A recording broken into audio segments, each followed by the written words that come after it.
नमस्कार, मैं सुदर्शन सुखानी हूँ और आज 29 दिसंबर 2022 है। इस समय सुबह के 7 बजे हैं। अमेरिकी बाज़ार बंद हो चुके हैं और अमेरिकी बाज़ार अच्छी मंदी के साथ बंद हुए। 1% से अधिक की मंदी थी। कल भारतीय बाज़ार चौपी रहेंगे, ये हमारा विचार था जब हमने आपसे वीडियो पे बात की थी। तो आज मैं आपको चार्ट पर दिखाता हूँ कि चौपी मार्केट का बिहेवियर कैसा होता है, उसके व्यवहार कैसे होते हैं और क्यों हम उससे बच के रहना चाहते हैं। जो चार्ट आप अभी देख रहे हैं ये 5 मिनट के कैंडल्स हैं कल के निफ्टी के। अब ये यहाँ पर बाज़ार खुलता है और ये पहला कैंडल है 5 मिनट का। उसके बाद हम देखते हैं कि बाज़ार को थोड़ा स्थिर होने दें। बाज़ार स्थिर होने के बाद ये दो मूविंग एवरेजेस में से ये मूविंग एवरेज ऊपर की तरफ कटती है। हम ये गिनते हैं कि कितनी बार मूविंग एवरेजेस हमको ट्रेड देती है। ये पहला ट्रेड था। फिर ये नीचे की तरफ कट गई, 2, दूसरा ट्रेड।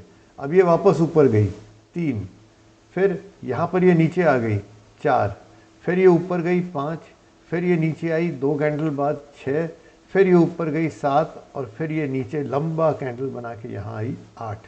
यानी दिन भर में 8 ट्रेड मिले। 8 ट्रेड में कुछ मिलेगा नहीं, क्योंकि आप जहाँ लो है वहाँ तो खरीद नहीं रहे हैं और जहाँ हाई है वहाँ तो बेच नहीं रहे हैं। ये तो देखिए जैसे सादा इस तरह से देखिए, ये मूविंग एवरेज कट के यहाँ आई तो आप इस हाई पर खरीद रहे हैं ना। ये बार बनेगा तब तो आपको समझ में आया कि मूविंग एवरेज कट चुकी है ऊपर की तरफ, यहाँ खरीद रहे हैं। और ये यहाँ कट के जब यहाँ कंप्लीट हुआ तब आपको समझ में आया कि हम नीचे की तरफ है। यहाँ खरीदते और यहाँ इसको बेचते और फिर शॉर्ट होते। फिर आप शॉर्ट होके इतनी दूर तक देखते या स्टॉप आउट हो जाते। तो प्रश्न ये था कि ये जो 8 ट्रेड हुए हैं इनमें से एक भी ट्रेड कमाई का नहीं होता, क्योंकि ये चौपी मार्केट में थोड़े थोड़े मूव्स में मूविंग एवरेज कटते जाते हैं। अच्छा, ये भी नहीं था कि बहुत बड़ा रेंज आ रहा है, चलो 8 में से 2 ट्रेड बड़ी कमाई के हो गए, 6 नुकसान के हुए तो भी कोई बात नहीं है, हम नेट में जीत में रहे। ऐसा भी नहीं था। कुल मिलाकर 18,100 और 18,170, यानी दिन भर निफ्टी 70 पॉइंट के रेंज में चला। सो वो 8 ट्रेड उस 70 पॉइंट में से निकले हैं, यानी 8-9 पॉइंट का एक एक ट्रेड। और वो हाई और लो पर खरीदना बेचना पड़ता है। आपको कैंडल कंप्लीट होता है तभी तो मालूम चलता है ना कि मूविंग एवरेज कट गई है। तो कुल मिलाकर ये दिन काफ़ी नुकसान का होता है। और जब हमारे समझ में आ गया कि शायद आज चौपी हो सकता है तो हट के ही बैठ जाना चाहिए। अब एक और बात है, हो सकता है चौपी नहीं होता, क्योंकि मैं कोई ये तो तय तो कर नहीं सकता हूँ कि चौपी हो रहा है। नहीं होता तो नहीं होता, कम से कम जब चौपी होता है तो इस तरह के दिनों से हम बच तो जाते हैं। अब आज का रुख क्या है? आज का रुख तो बहुत सरल लग रहा है। अमेरिकी बाज़ार मंदी में है।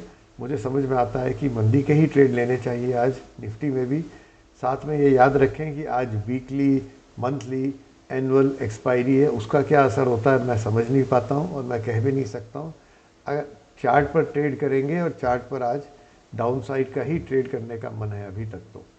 वीडियो को देखने के लिए बहुत बहुत धन्यवाद। जय Hind. Good morning. I am Sudarshan Sukhani and today is 29th December 2022, Thursday. The time now is 7:04, which means 4 minutes past 7 in the morning. The US markets have already closed and they have closed with reasonably downside losses, more than 1%. So I would assume that today Indian markets are likely to follow them. First, let me explain to you what a choppy market looks like. We are doing this explanation because yesterday I had suggested that markets can be choppy, that means for Wednesday, so I am not going to trade.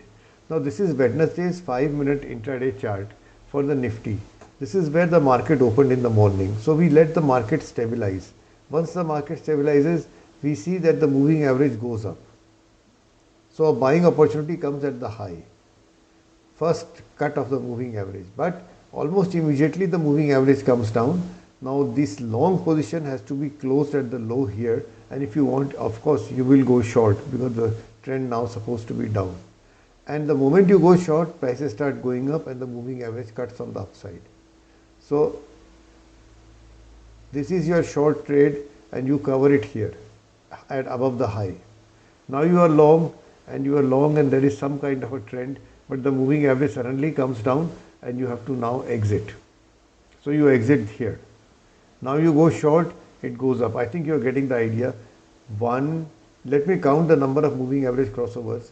1, 2, 3, 4, 5, 6, almost immediately it crosses back 6, 7 and 8. So there were 8 moving average crossovers giving you 8 trades. Each of them was a loss. That's what a choppy market is, and the best trade of the for a choppy market is to step away.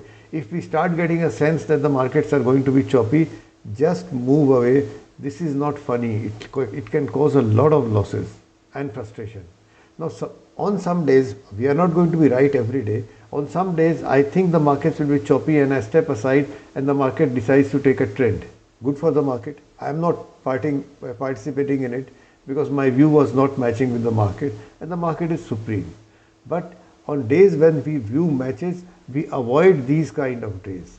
And it's not as if the market had 8 trades and 2 of them made money, because the Nifty was in a very narrow range, 18,000 to 18,170, 18,100 to 18,170. So these 8 trades came in a 70-point zone only. Not one of them could have made money, and it did not. Today, remember, the markets were in a very narrow range. We could expect an expansion today. The direction seems to be on the downside, and that's the view I'm starting the day with. Thank you for watching this video. Jai Hind.